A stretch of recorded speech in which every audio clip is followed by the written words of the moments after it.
Hello and welcome to the WB Mason Coach Report on GoHofstra.com. Joined by the head coach of the Hofstra Women's Soccer Program, Simon Riddiough. Coach, welcome. Good to see you, Lenny. What a difference a week makes. Last week we were here, we were talking about a 1-1 week and talking about the results that slipped away.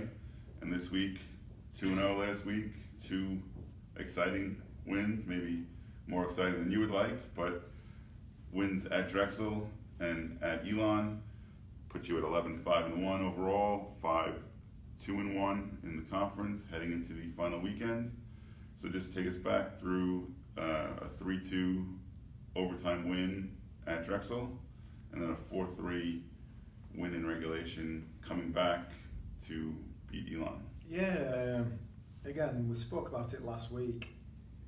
If we looked at the performance from the previous two games and not the result, we would probably be happy with where Hofstra were.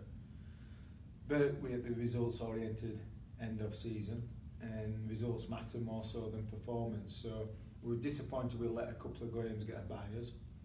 We thought we deserved to be on the positive end of it.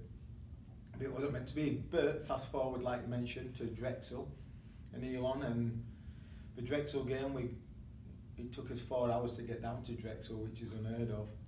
There was a tremendous amount of traffic through New York. We couldn't get our practice scheduled, so we had to go to some rinky-dink park in the middle of Philadelphia and do our pre-game practice, which is not ideal.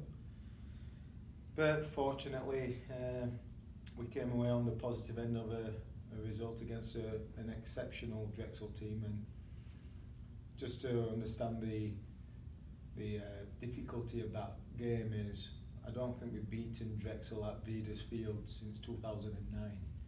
So that shows you, and that's a testament to this team's ability to claw back and fight and get a win. Oh, in that game, Drexel ties it up late in the second half, and then after scoreless first overtime, Sabrina Bryan with her second goal of the game, her first multi-goal game of her career, which was just the start of the good week for Sabrina. Mm-hmm. So then against Elon, you go up 2, then give up 3 goals, and then storm back with 2 at the end. Just describe the roller coaster on the sideline during that game. Well, again, let's go back to the Drexel first.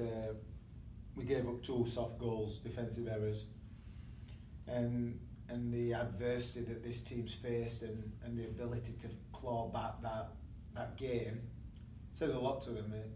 It's a huge momentum killer to be winning 2-1 with 5 minutes to go and give up a late goal against a very good Drexel team.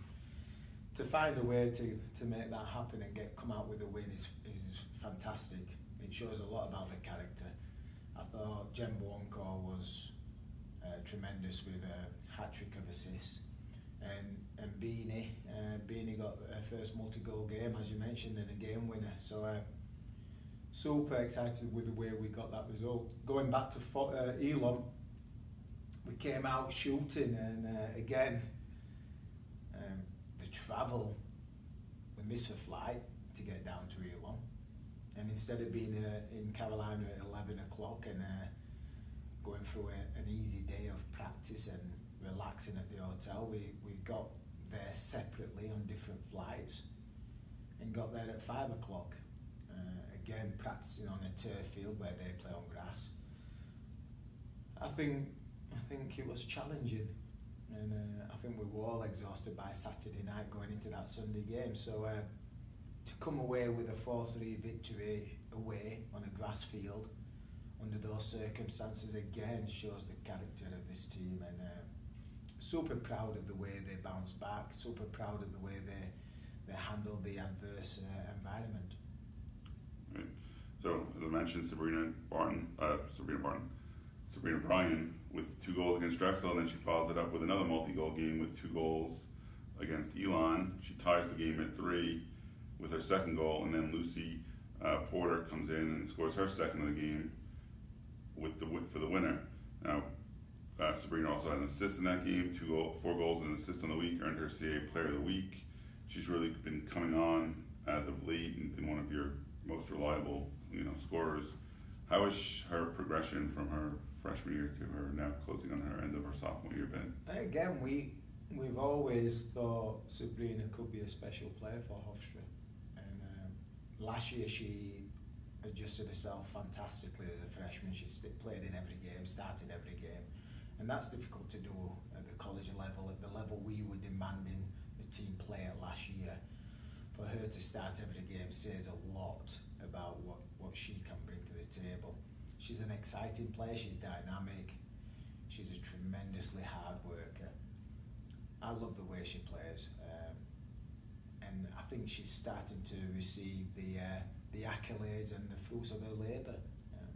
She's been working hard, she's been knocking on the door all year, and she'll be the first to admit that she maybe should have had 2 or 3 more goals in that period of time. But it's clicking now for her, and hopefully she'll continue in that same vein. Hopefully she'll continue to work hard and do what she does well. And as you can tell, our offence is clicking now because her, Jembuonko, Porter and Taylor are all flying at the moment. And when they're connecting and flying, and you add a bit of Bella Richards in there as well, we're quite an offensive threat.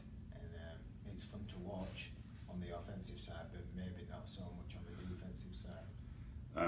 As mentioned, Sabrina Whitney Player of the Week.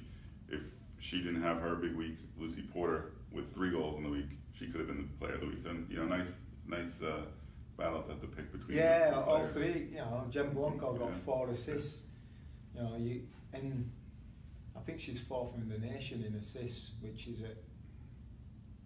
to be fair, is extremely impressive to say that she doesn't take free kicks, she doesn't take corner kicks, and I can guarantee the top 10 players in the NCAA rankings all do those things, and that's why they get a lion's share of assists because of set piece situations. Jembuonko doesn't. She gets them through the run of play, which is even more impressive, I think.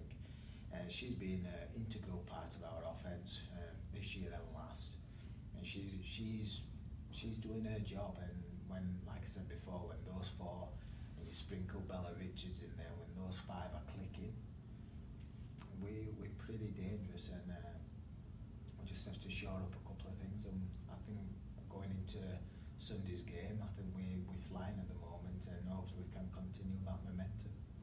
All right, you mentioned Sunday, the final regular season game of the year at home against Charleston, College of Charleston at 1 p.m. at the Hofstra Soccer Stadium. Not only is it the final regular season game, it's also senior day. Just 6 players will be playing their. Actually, 8 players will be playing their final home game, possibly their final regular season home game. Talk about this class and what they've meant to you personally and the Hofstra soccer program. Yeah, it's like anything, Lenny. When you're a college coach, it becomes bittersweet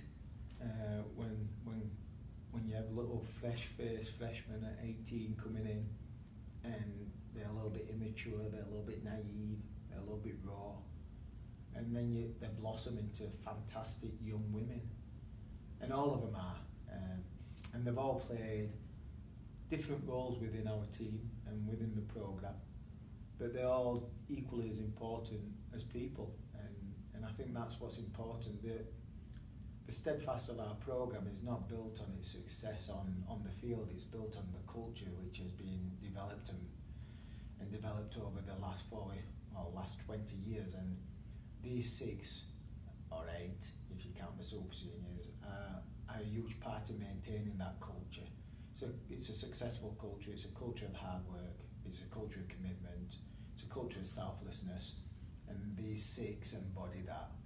And when you see those graduate or finish their 4th year, it's sad to see them go, but it's time to let them go. And as parents, and as well, there's going to become that time where you've got to allow them to spread their wings and fly.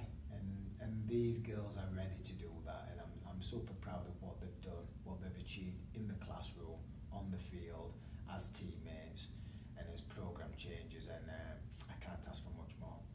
All right, let's look at the game real quick. What challenges do the Cougars present? Well, we've got Laura Ortega, who was the pre-season player of the year. She's living up to her billing. She's scoring goals left, right and centre. She's the one we have to manage right now. I'm super impressed with Christian, the coach. He's got a style of play and he adheres to it, and he's convinced that that's the way forward.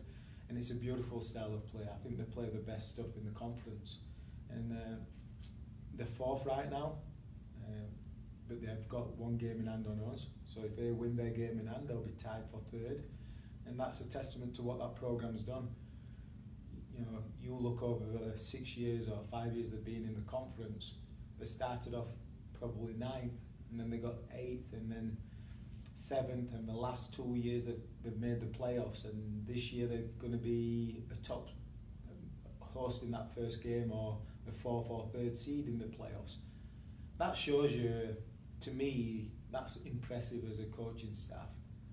The continual incline of performances and results, and you've got to tip your hat off to Christian, because he's done it the right way, and he's got his team flying at the moment. They've just beaten Northeastern, the top team in the conference, and that's not easy by anybody's standard.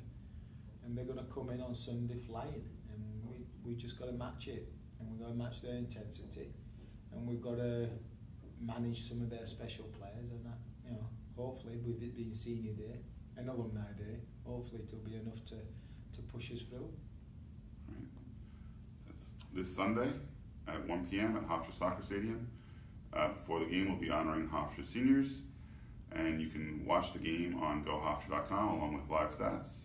And you've been watching the W. Mason Coach Report on GoHofstra.com.